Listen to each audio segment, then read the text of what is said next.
Bienvenue dans cette nouvelle émission des idées à l'endroit. Écrivain, romancier, bretteur, baroudeur à certains égards, Dominique de Roux était un écrivain, était un homme mercuriel, insaisissable. Il serait donc absurde de vouloir l'assigner à quelque résidence que ce soit, mais peut-être ne l'est-il pas d'essayer d'approcher ce qui constitue le sel, l'esprit même de son œuvre multiple et de saisir quelques-uns de ses déplacements, de ses cheminements, non seulement dans la littérature, mais dans l'espace. De la Saintonge au Mozambique, de Charles de Gaulle à Jonas Savimbi, de Céline à Gombrowicz, Dominique de Roux nous ouvre un univers littéraire, politique, métapolitique, éminemment poétique, celui-là même peut-être de l'aventurier par excellence et d'un grand aventurier du XXe siècle. C'est cela que nous allons essayer d'explorer aujourd'hui. Cette émission est dédiée au fils de Dominique de Roux, Pierre-Guillaume de Roux, qui nous a quittés en 2021. Il nous manque beaucoup. Il fut lui-même un grand éditeur, un passionné de littérature, un fou de littérature, pourrait-on dire. Et nous avons tous à cœur de célébrer sa mémoire. Je salue également Jacqueline de Roux, l'épouse de Dominique de Roux, et la mère de Pierre-Guillaume de Roux, qui devait être des nôtres aujourd'hui, mais qui, hélas, a été empêchée. Donc, pour évoquer cet itinéraire de mercuriel, d'un homme vif-argent, Didier da Silva. Bonjour. Bonjour, Didier da Silva, vous êtes universitaire. Vous êtes évidemment un grand connaisseur, un grand lecteur de Dominique de Roux, sur qui vous avez publié un certain nombre d'articles. Je citerai en particulier le volume que vous avez dirigé et que vous avez coordonné, qui s'intitule Politique de Dominique de Roux. C'est aux éditions du Cygne Au Cygne de la Licorne, exactement. Vous avez également collaboré à un recueil collectif dirigé par notre autre invité, Dominique de Roux parmi nous, en publiant un article intitulé « Dominique de Roux, le Portugal » ou « La tentation sébastianiste ». Avec nous également, précisément, Olivier François. Bonjour Rémi. Bonjour Olivier, bien connu des téléspectateurs de TV Liberté, puisque vous co-animez avec notre ami Patrick Luzinski l'excellente émission Le Plus d'éléments, revue. Plus exactement, c'est Patrick, nous avons des émissions à éléments cette année-là, qui est dirigée par Patrick Exactement, Luzinski, vous avez raison. Et Le Plus d'éléments. Et Le Plus d'éléments. Dans mon esprit, effectivement, les deux sont tellement, vont tellement l'amble que je les associe. Voilà. Pardonnez-moi. Non, mais c'est pas grave. Et vous êtes également responsable, avec Jacqueline de Roux et d'autres, d'une association, Exil H, qui perpétue, vous allez nous en parler bien sûr, l'esprit de Dominique de Roux.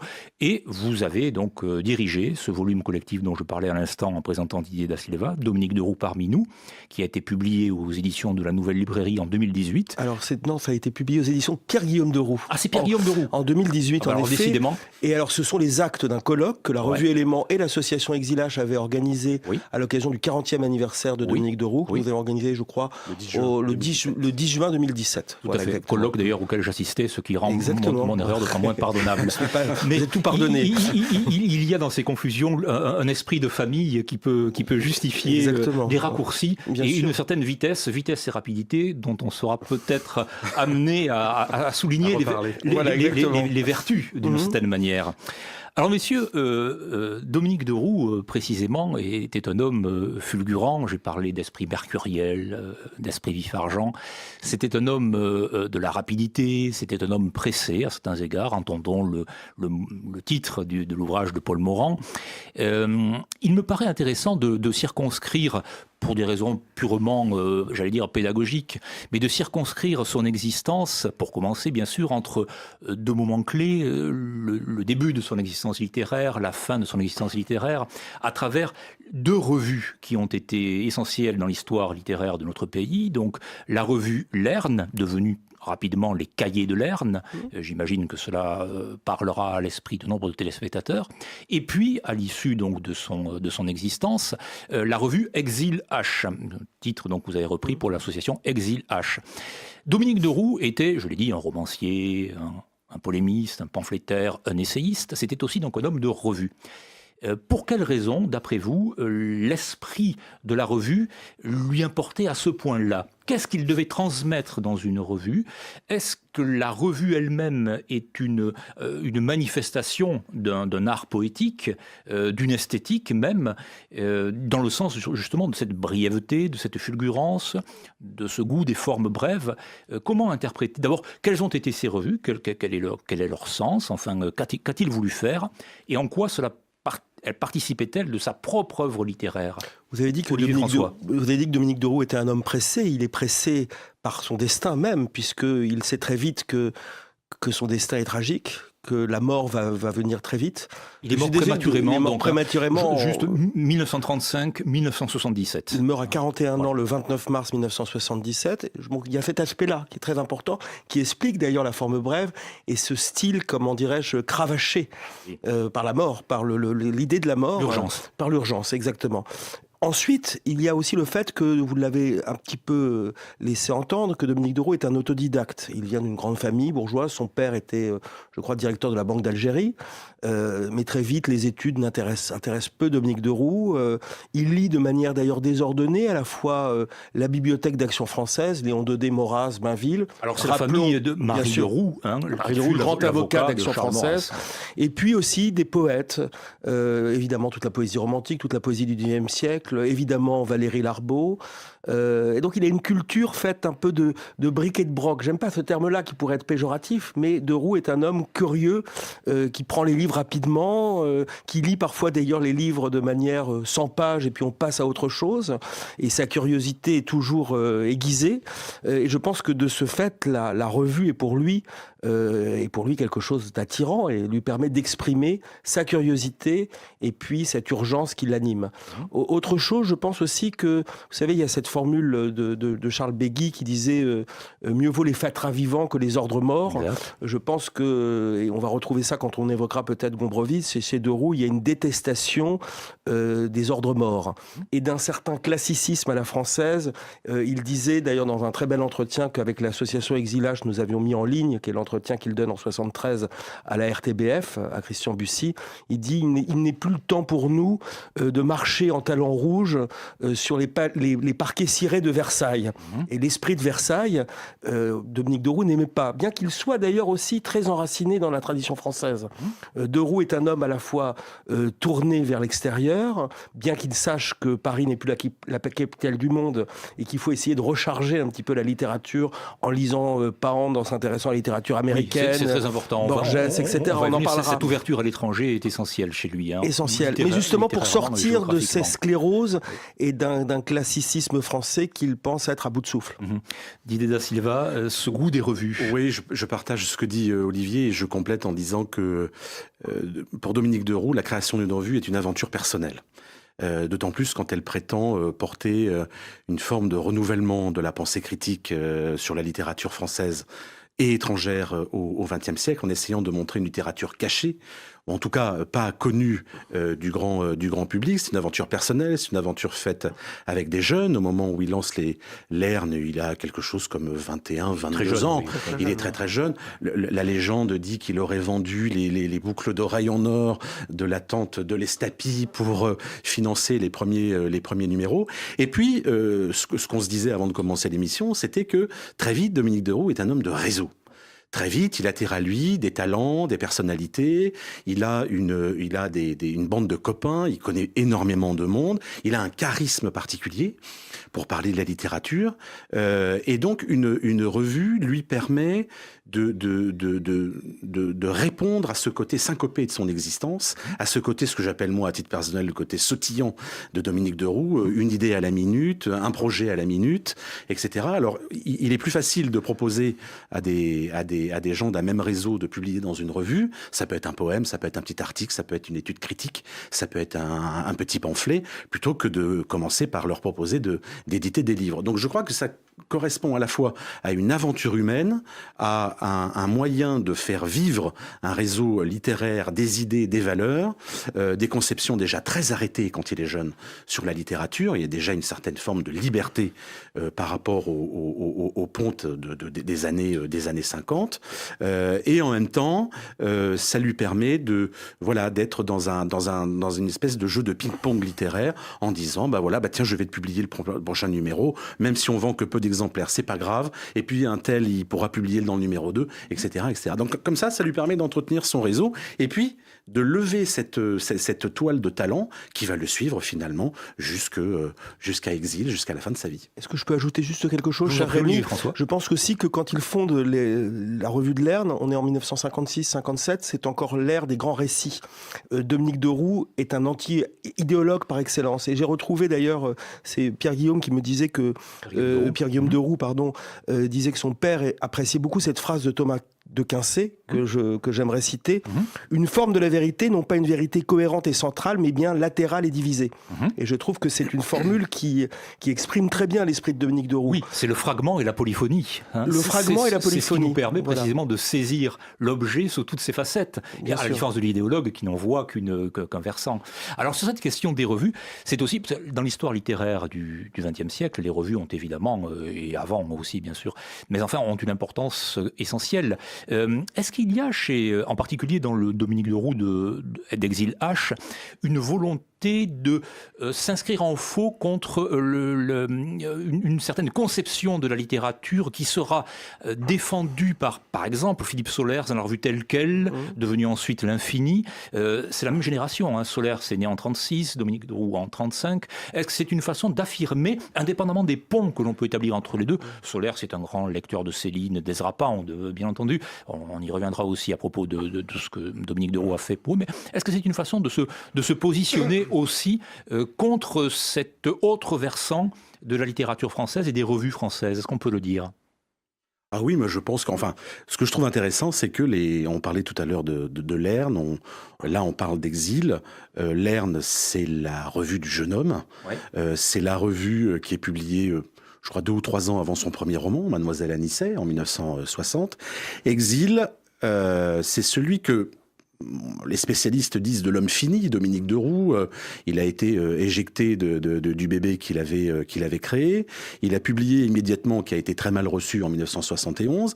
Il est dans une espèce de tourmente personnelle, et c'est par la revue qu'il termine finalement à nouveau son existence. Je voulais donner ces petits éléments de contexte parce qu'ils mettent bien en perspective la trajectoire à la fois personnelle et littéraire de Dominique de Roux. C'est pas tout à fait c'est le même homme, mais c'est le jeune homme et à la fin l'homme qui n'a plus rien à perdre.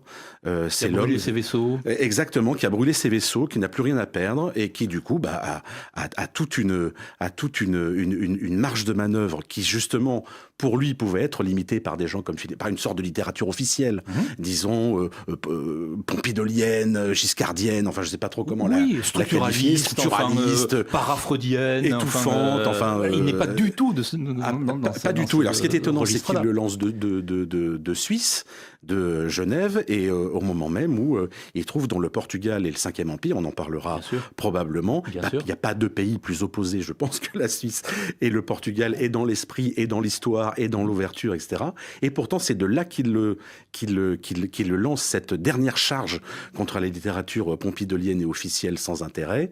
Et c'est malheureusement là qu'effectivement, il est rattrapé par sa destinée qui était de mourir jeune, éternellement jeune. Puisque vous parlez de charge, il y a dans le dossier H consacré à Dominique de Roux un entretien que Philippe Solers avait donné, je crois, dans la revue Ligne de risque à Yannick Enel et François Méronis, où il explique sa position, avec un peu de mauvaise foi, à mon avis d'ailleurs, par rapport à Dominique de Roux, mais il dit une chose intéressante, c'est que, évidemment, Philippe Solers était un stratège chinois qui attendait le bon moment pour parler de Céline et de Pande, et il dit oui, mais malgré tout, je regardais Dominique de Roux comme on regarde un hussard qui part sabre au clair charger l'armée adverse, et avec cette volonté chez Dominique de Roux, et je cite Pierre-Guillaume de Roux qui nous a donné un très beau texte sur justement l'aventure de Lerne dans Dominique de Roux parmi nous, essayer d'établir de nouveaux liens, faire ressurgir les impardonnables, les malcommodes, les solitaires. Et en effet, pour faire ressurgir ces impardonnables, d'ailleurs ça nous fait penser aussi à un texte qui nous est cher, Les impardonnables, je crois de pas Victoria Ocampo, c'est de Cristina Campo, évidemment. Eh bien, il faut être un peu un hussard. Bien que d'ailleurs le rapport, puisqu'on parle des hussards, le rapport de Dominique de Roux à la littérature est en rupture aussi, Absolument. bien qu'il les ait fréquentés au moment du cahier de l'Inde Céline, avec les hussards, Nimier, Laurent, Déon, qu'il qualifiait de lancier du ressentiment bourgeois. Oui, exactement. Alors, l'œuvre, disons directement romanesque, vous avez évoqué Didier da Silva, le premier roman, Mademoiselle Anicet.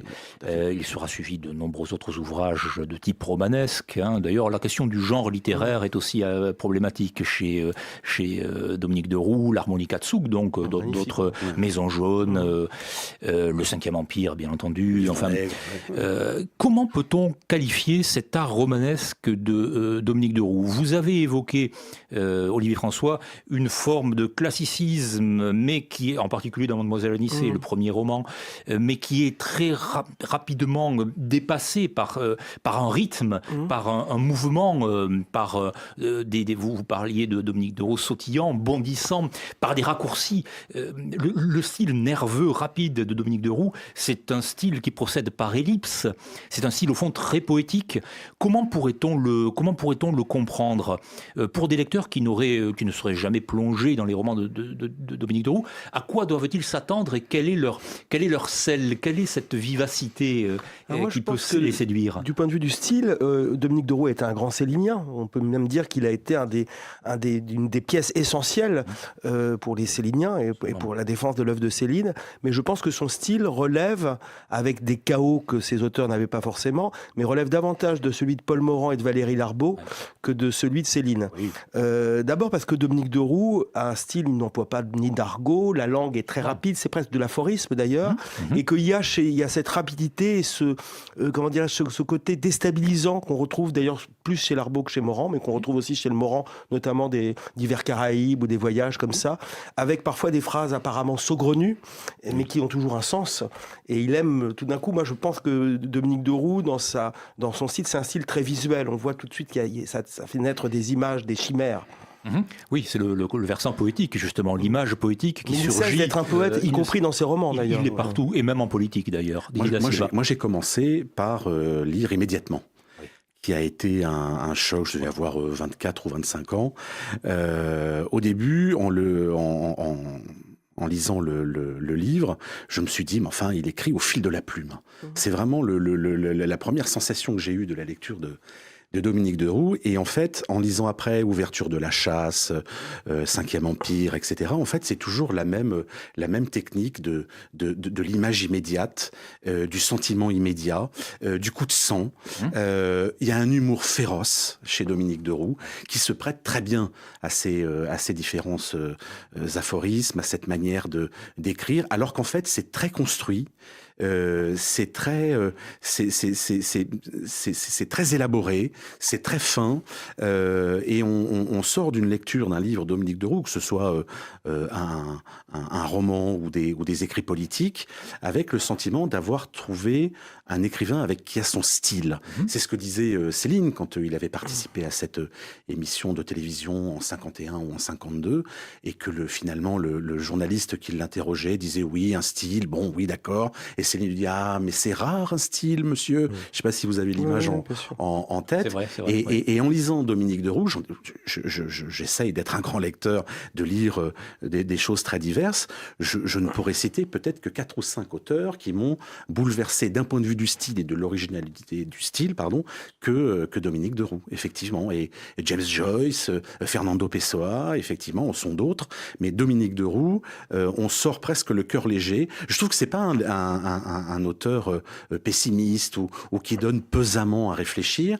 On ressort plutôt guiré d'immédiatement. Ça m'avait passionné et je me disais, tiens, si on peut à la fois mélanger le style, l'humour féroce et une certaine forme d'art du pamphlet, eh bien, moi, ça me régale et moi, ça me convient. J'ajouterais malgré tout que ce style et l'œuvre de Dominique de Roux, vous avez dit guiré, mais bon, elle est quand même hantée par le sentiment de la fin des choses, d'un temps qui se termine. Céline. Il y a quelque chose d'apocalyptique, même employant ce mot peut-être un peu fort, d'apocalyptique. Une forme d'eschatologie que l'on verra ressurgir d'ailleurs dans ce que vous avez appelé la tentation sébastianiste. Il y a aussi cette fin du monde suspendue, mais comme horizon. Exemple de polémique, en tout cas d'humour de Dominique de Roux, on en a beaucoup parlé, il s'est attaqué dans Immédiatement, livre important bien sûr, par exemple à Maurice Genevoix, qu'il qualifie d'écrivain pour Mulot, et à Barthes. Roland Barthes. Qualifié de bergère. Voilà. Et d'ailleurs, je crois qu'il y a eu même des procès. Barthes a fait censurer. Cher Rémi, je peux peut-être donner un exemple du style de Dominique de Roux, qui est dans un texte magnifique, puisque Dominique de Roux a voyagé en Roumanie dans les années 60, et il aimait évidemment cette Roumanie, territoire ambigu, un peu une zone grise entre le monde slave, la latinité, carrefour des empires morts. Carrefour des empires morts. C'est Lucien Romier qui disait ça. Et il parle des femmes roumaines notamment. Avant de connaître la mer Noire, j'ai connu l'été à Bucarest, cette chaleur atomique, irradiante, qui donne aux maisons la netteté de la lumière, aux femmes cette saillie du buste et la démarche souveraine des lynx, des Carpates, qui cherchent un chemin à travers le feuillage, comme les belles roumaines à travers le canyon des nuits, des rues, quand tout en habit flottant, elles ne s'arrêtent pas immédiatement, par ruse, et c'est tout. Oui, on parlait de Dominique de Roux, poète, nous y sommes en plein. Voilà. C'est du poème en prose. C'est tout à fait cet esprit-là. Quels étaient les... Dominique de Roux, je l'ai présenté comme bretteur, je crois que ça s'impose, polémiste ou pamphlétaire, on l'a vu avec Roland Barthes. Vous avez évoqué Didier da Silva, la France pompidolienne. Quels sont les adversaires de Dominique de Roux? Contre qui va-t-il ferrailler au premier chef? Est-ce une certaine bourgeoisie?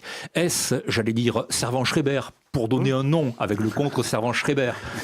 Si oui, alors que signifie le nom de Servan-Schreiber? Aujourd'hui, on croit que le Macron des années 70. Voilà, exactement, c'est ce que j'allais dire. On le pense mort, mais non, en fait. L'esprit perdu. Voilà, exactement, c'est toujours actuel. Il s'élève contre quoi? Il s'élève contre une forme de médiocrité. Il s'élève donc contre une forme de bourgeoisisme, comme dirait Peggy, le Peggy des cahiers de la quinzaine. Quels sont ces... vers qui dirige-t-il ses traits en particulier? Alors, moi, je pense qu'il dirige ses traits. Il faut dire quand même d'où il vient. Il vient d'une famille d'Action française. Oui. Il a longtemps été très proche de ces milieux-là, qu'il n'a jamais complètement renié, même s'il a pris ses distances avec son milieu d'origine. Il faut rappeler quand même que les premiers articles que écrit Dominique de Roux hors de la revue de l'Erne, c'est dans l'Esprit public, ce qui marque quand même un homme, qui est une revue donc proche de l'OS. C'est avant, c'est la revue de l'Algérie française. Philippe Éduy, Pierre Boutan, Jacques Laurent, Philippe Ariès, etc. Oui, enfin, surtout d'ailleurs Laurent Mabir aussi, qui fait ses premières armes à l'Esprit public. Oui. Donc voilà, il est quand même marqué par cette droite non conformiste et cette droite radicale, mais en même temps, très vite, il veut en sortir, il veut se détacher du poids et du caractère parfois un peu sclérosant des positions de cette droite-là. On l'a dit, c'est un esprit curieux, et Dominique de Roux, quand on regarde qui il a publié, c'est l'homme, on en riait tout à l'heure, qui fait le lien entre André Glucksmann, dont il va publier le premier texte, et Arnaud Breker, parce qu'il est fasciné par tous ces maudits par tous ces maudits de l'époque 39-45, en n'ayant aucune d'ailleurs complaisance pour ces maudits-là, mais il est fasciné. Et je pense que les ennemis de Roux, outre la gauche, au fond, la gauche des flics, la gauche des universitaires, la gauche des idéologues, une certaine droite ne lui plaît pas. La droite bourgeoise. La droite orléaniste. La droite orléaniste. On peut dire d'ailleurs que c'est éloquent que Dominique de Roux consacre un des premiers cahiers de l'Erne à Bernanos. Et encore plus étonnant, c'est une question que je pensais vous poser, et puis bon, on est passé à autre chose. Le premier cahier de l'Erne, c'est René Guicadou. René Guicadou. Parce que je pense qu'il y a chez de Roux aussi un attachement à cette France non parisienne, cette France provinciale. Et puis la Brière de René Guicadou n'est pas très loin de la Saintonge et de l'Occitanie d'ailleurs, même plus au sud de Dominique de Roux, on reste. Mais il est attiré, il aime aussi cela. Il aime la glèbe, il aime. J'aime pas le terme terroir qui est maintenant qui est trop galvaudé, voilà. Mais c'est un homme aussi. Ce qu'on disait avant en préparant cette émission, que chez Dominique de Roux, c'était aussi un homme fidèle j'aime beaucoup cette expression de Bernanos, au doux royaume de la terre. Exactement. Et c'est d'où aussi cette langue chez Dominique de Roux, coloré, charnel. La terre est là, les oiseaux sont là chez Dominique de Roux. Les ciels, c'est un homme très incarné et très visuel, comme vous le disiez. Et très visuel. Et donc ses ennemis, c'est l'ennemi principal de Dominique de Roux. J'aimerais quand même citer, parce que je trouve que cette formule intéressante, dans le départ, qui est le texte qui ouvre comme un éditorial en quelque sorte, le premier numéro de la revue Exil, Dominique de Roux dit « Exil sera une cité de résistance païenne contre les institutions de l'oppression et du paraître ». Voilà, je pense que les choses sont dites. Très donc le paraître, et Dieu sait si dans les années 60, le paraître s'impose, que ce soit le spectacle. Je sais d'ailleurs, Jacqueline de Roux m'avait avoué à mi-mot qu'il y a eu des rencontres entre Dominique de Roux et Guy Debord, en tout cas que Dominique de Roux s'intéressait beaucoup à l'international situationniste. Oui, ça n'a rien d'étonnant. Et ce qui n'a rien d'étonnant d'ailleurs, et que Debord et que les gens de Champs Libres à l'époque, qui n'étaient pas encore Gérard Lebovici, aller aux éditions de Lerne, notamment parce qu'il s'intéressait au travail que Dominique de Roux faisait sur la Beat Génération. Oui. Il y a une formule aussi qui, à mon avis, on va pas faire que des citations, mais je trouve que c'est une citation d'abord que j'aime et qui est très forte et qui, à mon avis, correspond très bien à Dominique de Roux, à l'esprit de Dominique de Roux. C'est la formule de Maurras qui dit « Il n'y a point de futurisme qu'un passéisme ardent n'est d'abord animé ». Excellent. Qui est dans un des textes historiques, une préface aux œuvres historiques, dans les œuvres capitales de Maurras. Et je trouve que ça résume bien chez de Roux, parce que de Roux est à la fois un homme d'avant-garde, mais on connaît toutes les ambiguïtés des avant-gardes par rapport à la modernité, mais il est avant-gardiste parce qu'il est profondément passéiste et anti-moderne. Exactement. Ce qui va l'intéresser d'ailleurs chez Kerouac, ou chez Ginsberg, ou chez Pielieu et tous ces gens, c'est que ce sont des gens qui sont de la longue mémoire. Voilà. Alors, oui, c'est ça, c'est ce que j'allais dire. Je complétais. Oui. Effectivement, c'est des ennemis qui sont déclarés. Olivier les a très bien cités, mais c'est aussi Dominique de Roux, l'homme du pas de côté. C'est-à-dire que là où il y a de l'originalité, là où il y a un ferment de contestation, là où il y a un ferment finalement d'art et de culture et de liberté, il n'hésite pas à y aller.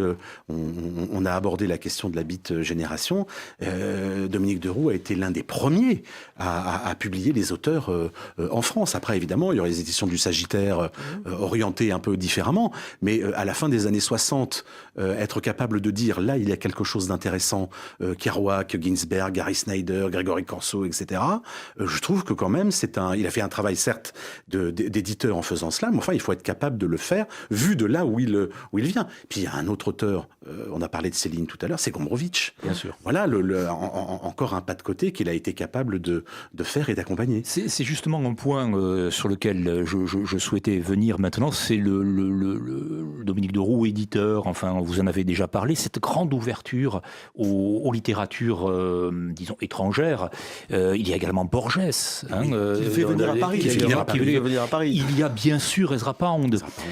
Cette appétence, ce désir qu'il a des littératures, vous avez parlé de la Beat Generation, un certain nombre de noms ont été donnés, cette ouverture-là, Gombrowicz disait, être français, c'est prendre en considération autre chose que la France. Et ce grand français qui était Dominique de Roux, ô combien enraciné dans la vieille Occitanie, a pris en considération autre chose que la France. Là encore, comment comprendre cette immense ouverture ? Est-ce parce qu'il était animé d'une curiosité sans borne?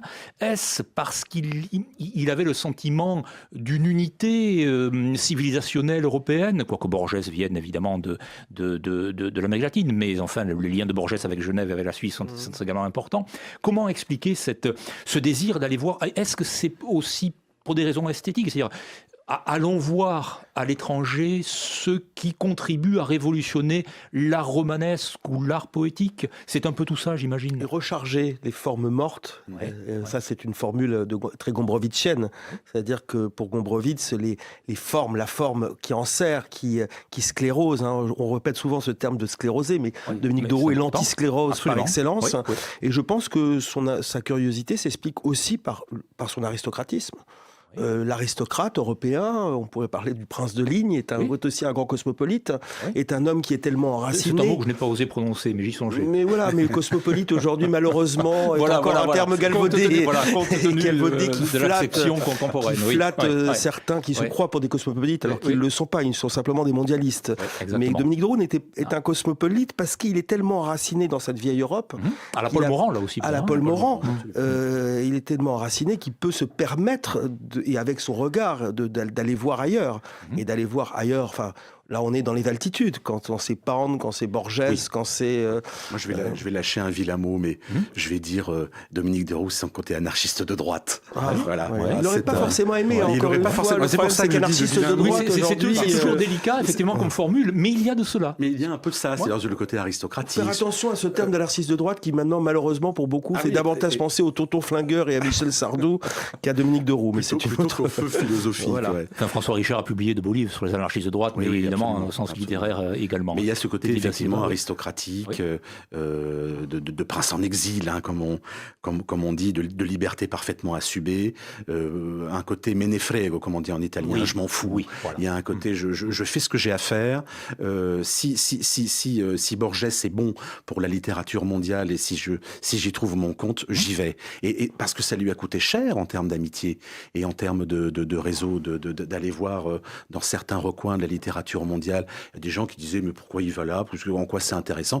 On parlait de Beat Generation, c'était ça. Enfin, il y a des gens dans son entourage qui disaient tout ça, tous ces types imbibés de drogue et d'alcool, un peu en rupture de banc, en quoi ça peut bien intéresser quelqu'un comme Dominique de Roux qui habitait le 7e arrondissement.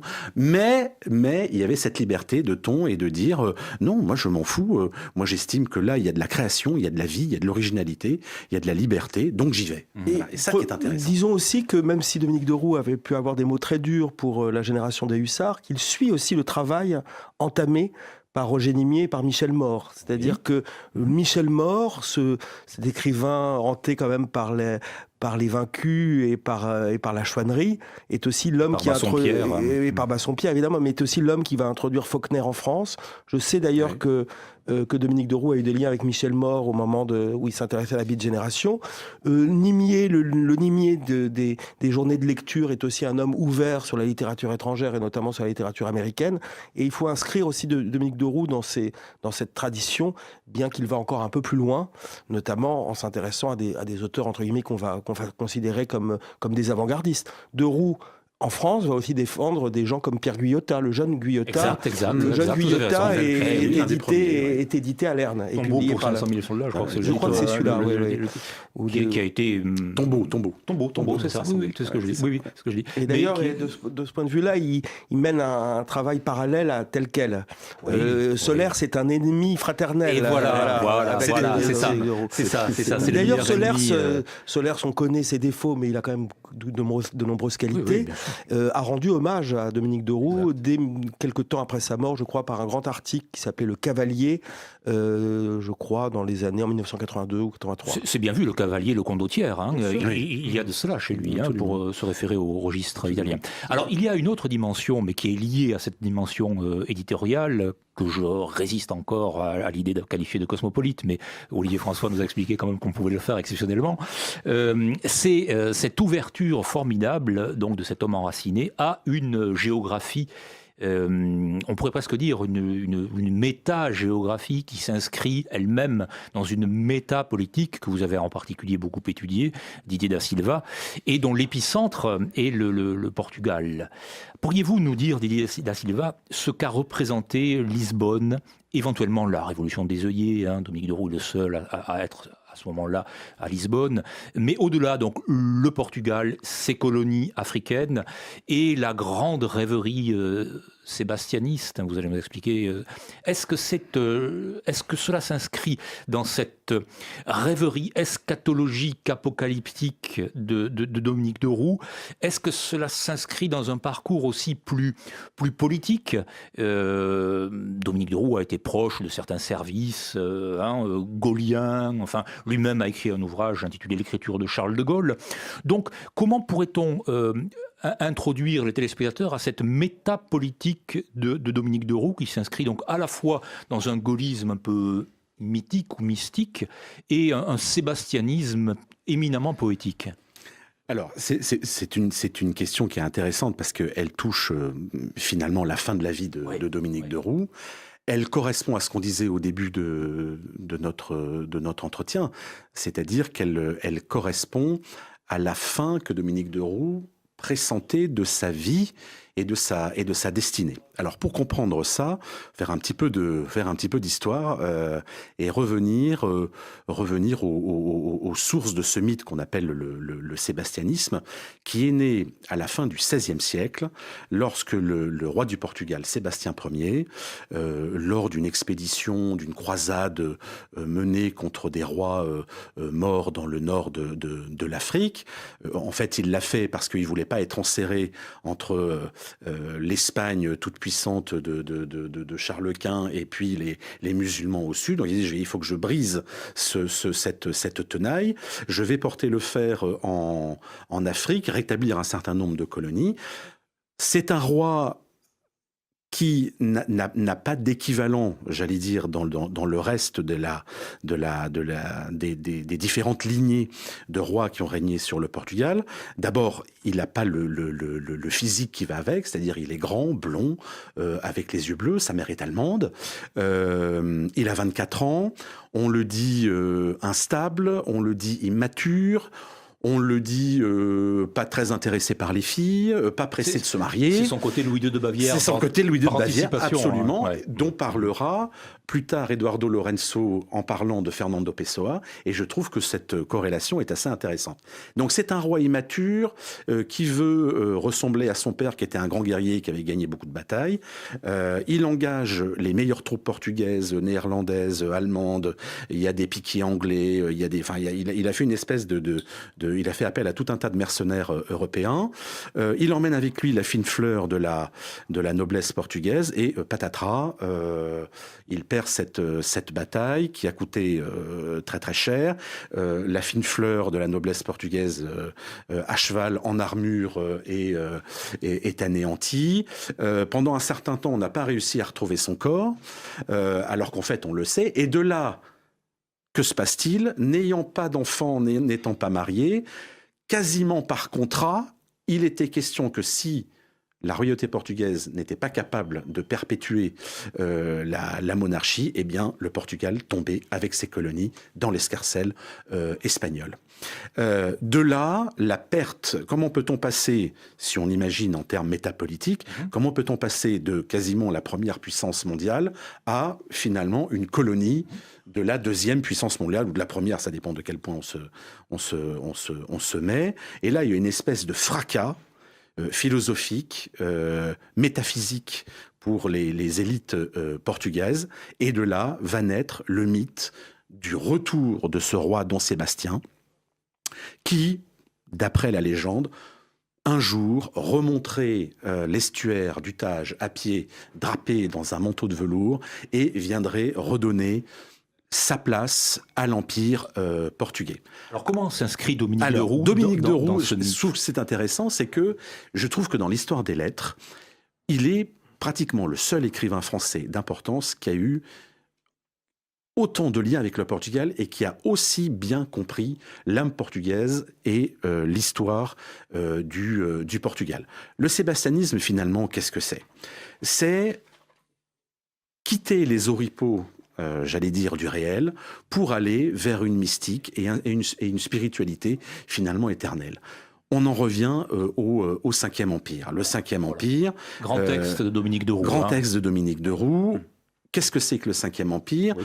Bon, c'est une vision de l'histoire de l'humanité et de l'histoire des temps et de la fin des temps qui a été plus ou moins élaborée par un prêtre et diplomate qui s'appelait Vieira au XVe siècle et qui prétendait expliquer que après l'Empire assyrien, l'Empire perse, l'Empire grec, l'Empire romain, ce serait l'Empire portugais dans sa spiritualité, dans ses colonies, qui réussirait cette fusion inédite de tous les savoirs rationnels avec toute la spiritualité et emmenant le monde vers des trajectoires inconnues, philosophiques, spirituelles, etc. Et c'est là que finalement Dominique de Roux a donné cette dimension sébastianiste à son existence, c'est que un mythe, par définition, ne repose pas sur grand-chose.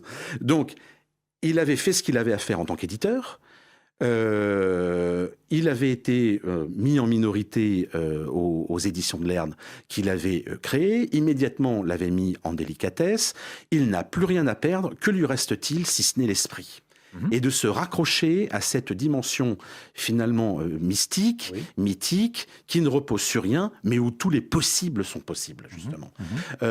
Alors, si tout est fini, à Paris, tout peut recommencer ailleurs.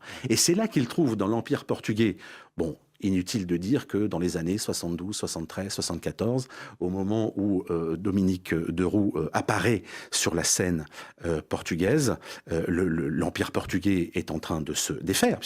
C'est le dernier empire à s'être maintenu aussi longtemps. Qu'est-ce que ça peut bien représenter pour lui ? C'est l'éternel recommencement. À nouveau, est-ce que c'est vraiment sérieux de parler comme ça d'une spiritualité éternelle, d'un éternel retour, etc. Alors qu'on a fait tout ce qu'on avait à faire? Eh bien, pour Dominique de Roux, oui, c'est le cas. Olivier François ? Il y a aussi un autre aspect, si on parle de Dominique de Roux et la politique. Oui. Il y a ce tournant de 1968, qui préparait d'ailleurs quelques temps avant, par ses rencontres, je crois dès 66, avec Olivier Jarmat-Thomas. Donc la rencontre se fait un peu avant 68. Dominique de Roux, comme beaucoup, il vient quand même d'une droite plutôt anti-gaulliste. Oui. Mais il est marié avec une femme, Jacqueline Brusset, fille du député Max. Exactement. Gaulliste, au mariage de Jacqueline et de Dominique, il y a Pompidou, il y a des barons du gaullisme. Mais ça, c'est le gaullisme institutionnel. Au fond, ça ne va pas vraiment intéresser Dominique de Roux. Mais je pense qu'il va l'écriture de Charles de Gaulle. Je pense que Dominique de Roux, comme beaucoup à l'époque, comme Pierre Boutan par exemple, va être enthousiasmé ou en tout cas très intéressé par l'effort de relèvement national du général de Gaulle, par sa politique étrangère, surtout sa politique étrangère pour Dominique de Roux, et par cette geste qui essaye de rompre, de chercher une troisième fois pour casser le duopole américano-soviétique. Et il s'inscrit dans cette filiation-là. Il s'inscrit aussi dans cette filiation. D'ailleurs, avant le Portugal, Dominique de Roux va faire des voyages au Moyen-Orient. On sait très bien, Michel Marmin avait fait rééditer à l'âge d'homme un texte inédit de Dominique de Roux sur Gabal Abdel Nasser. Bien sûr. Qui va d'ailleurs transformer presque en disciple de René Guénon. C'est tout à fait surprenant. Il y a aussi la rencontre évidente avec deux personnalités qui ont compté, qui vont avoir une influence sur la vision politique de Dominique de Roux, que sont Jean Parvoulesco et Abellio. Oui, bien sûr. Voilà. Et ça, je pense qu'il y a cette recherche. Justement, on disait, il veut sortir de cette droite un peu sclérosée, qui ne fait que répéter mal d'ailleurs parfois Maurras ou le ressentiment des vaincus de la Libération, pour dire il faut aller de l'avant. On a ce professeur d'énergie qui est le général de Gaulle, et allons-y. Et c'est là que ça va quand même transformer la vision politique de Dominique de Roux. Oui, cette troisième voie, il n'en reste pas moins que cette troisième voie imaginée à travers l'Empire portugais est assez étonnante, complètement originale. Alors certes, il y avait eu des liens intellectuels, philosophiques entre les deux pays, mais pour autant, imaginer que l'Empire portugais, le général Spinola, les reportages qu'il a fait au Mozambique avec Maurice Ronet, etc. Enfin, il est en train de s'inventer à la fois une nouvelle vie, c'est-à-dire il devient journaliste, producteur, il tourne des documentaires, il va sur le terrain. On peine un peu quand même à imaginer un Dominique de Roux si frêle et pourtant homme d'action. Voilà. Il suit Savimbi, il va dans la jungle. Donc les conseillers politiques de Savimbi. Les maquis angolais. Les maquis angolais. Il crapahute, peut-on dire. Je disais qu'il était baroudeur, mais il a baroudé véritablement. Complètement. Et là, il trouve une espèce de porte de sortie à la fois mystique, spirituelle et tangible et guerrière, qui est assez étonnante. C'est un autre Dominique de Roux, mais c'est celui de la fin et il le sait. vrai. Ouais. C'est ça qui est intéressant. Et c'est peut-être là que Lisbonne, on va pas sortir les poncifs habituels, les stéréotypes, mais c'est vrai que c'est une réflexion sur la saudade. Il y a beaucoup de saudade dans les numéros d'exil. Il y a ce sentiment de perte, d'éternel retour, etc. Et je trouve que, pour moi, c'est le Deroux le Magnifique. C'est Dominique Deroux le Magnifique. C'est l'apothéose. Hein. C'est l'apothéose, absolument. Et puis, il y a l'intérêt de Dominique Deroux pour les affaires militaires. Qui se développent. Quand on regarde d'ailleurs les sommaires d'Exilage à l'époque, il fait intervenir, quelqu'un qui m'est très cher, qui est Jean-Jacques Langendorf. Oui, absolument. Il publie les écrits militaires de Trotsky. Il publie un livre à Lerne, à peu près un peu avant les années 70, sur la stratégie militaire des Arabes, la guerre selon les Arabes. Donc il y a tout cet intérêt, ce qui lui permet d'ailleurs de sortir aussi du milieu parisien pour la guerre, l'action, voire l'activisme d'ailleurs. Je sais qu'il s'intéresse beaucoup d'ailleurs dans Exilage. Il y a un texte de von Salomon, ce qui est quand même, même si je pense qu'il avait lu évidemment Les Réprouvés bien avant, mais c'est en rupture avec le jeune, de ce point de vue-là, avec le jeune Dominique Deroux, avec le Dominique Deroux d'avant la mort de Louis-Ferdinand Céline. Il y a vraiment de plus en plus, à la fin de sa vie, un intérêt pour les affaires militaire. Et je sais que peu de temps avant de mourir, c'est Alain de Benoît qui me l'avait confié, Dominique Deroux avait le projet de créer une revue de géopolitique. Et c'est ce que disait Olivier, c'est une manière de sortir du parisianisme, c'est une manière de sortir du quartier latin, et c'est une manière de peser sur les événements. Être conseiller politique de Jonas Savimbi, qui est aidé par les Américains, qui fait une guerre réelle, il y a des embuscades, il y a des morts autour de Dominique Deroux. Les armes parlent, oui. Les armes parlent, et là, il sait qu'en côtoyant Spinola, qu'en côtoyant Othello de Carvalho, qu'en regardant ces jeunes militaires faire la révolution, il pèse sur les événements. Et ça, c'est un événement qui est relativement nouveau dans la vie de Dominique Deroux. C'est un homme assumé dans toutes ses dimensions de radicalité, une dimension de radicalité littéraire, de radicalité personnelle, et puis de radicalité guerrière, comme dit Olivier. Qui est pris très au sérieux à l'époque. À la mort de Dominique Deroux, Jonas Savimbi envoie un communiqué, une lettre à Jacqueline en lui disant « Nous perdons l'un des plus grands défenseurs de la cause angolaise ».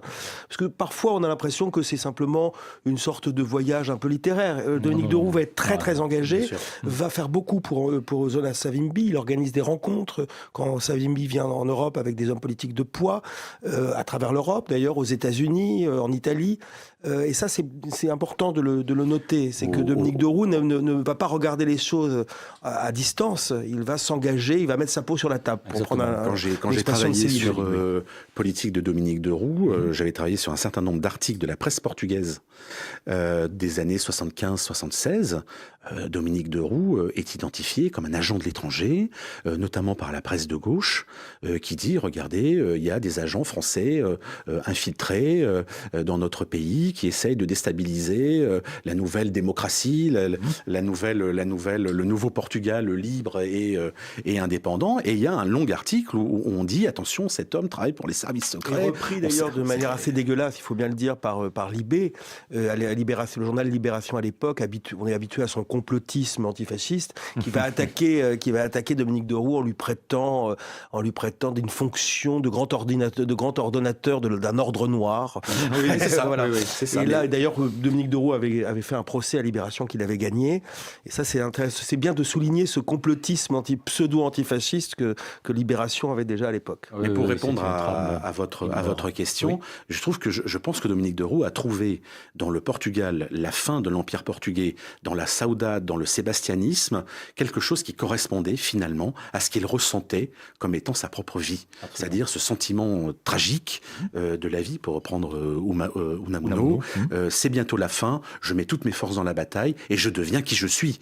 À un moment donné, il y a quelque chose qui se révèle dans Dominique Deroux. Il y a un côté cathartique dans ce qu'il vit le 25 avril 1974 à Lisbonne. Il faut rappeler que c'était le seul journaliste présent à Lisbonne au moment où la révolution des œillets commence, qui lui a permis de tisser une toile de relations et de réseaux au sein des élites portugaises absolument phénoménale.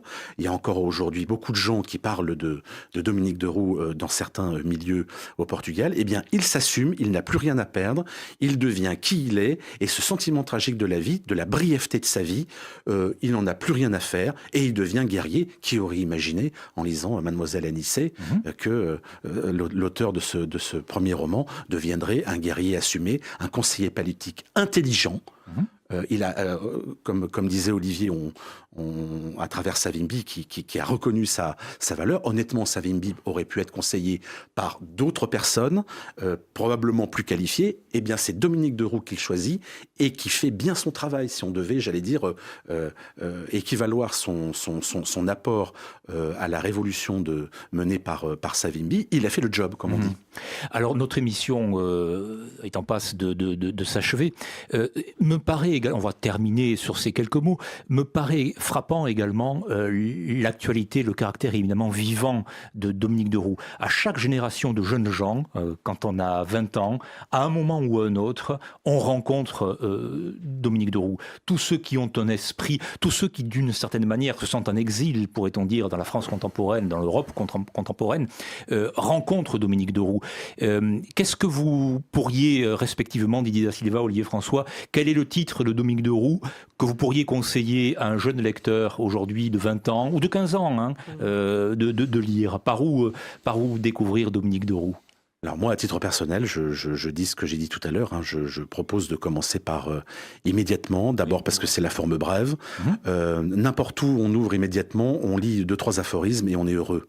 Donc on jubile. D'autant plus aujourd'hui dans la morosité, du temps, dans ce que Jean-René Huguenin, la banalité des jours, pour parler justement de cette France si ennuyeuse des années du début des années, de la fin des années 50, de la fin de la 4e République.